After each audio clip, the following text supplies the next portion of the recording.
Gym जाऊची भकत हे hey guys good morning welcome to my mini blog. तो आपण माने केमती अछंती आशा करछि आपण माने बहुत भलरे थिबे। ए दुई दिन कोन हेलाणी मो सो होची मु जानि पारुनी।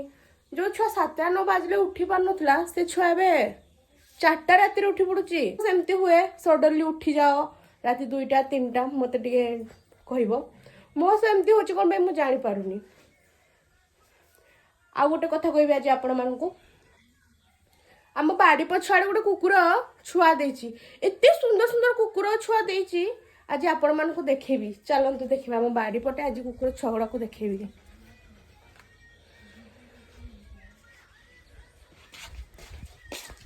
एते सुंदर सुंदर कुकुर देछि छुआ।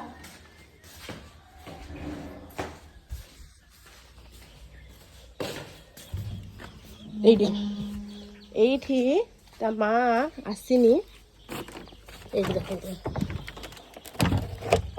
एते सुंदर हे भकत हे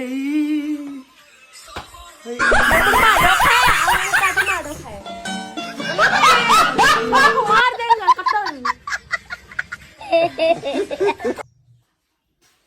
जिम जाऊची तो खाली आसिलानी मी कटी गई। देखिए उसका सिक पैक दिखा के मुझको मारने आ रहा है सारा कुत्ता। देखिए कैसे बहुत गपी देली एबे टिफिन पैक करबा गाधेइबा खाइबा निजर कर्म क्षेत्र को आगमन करबा। चलो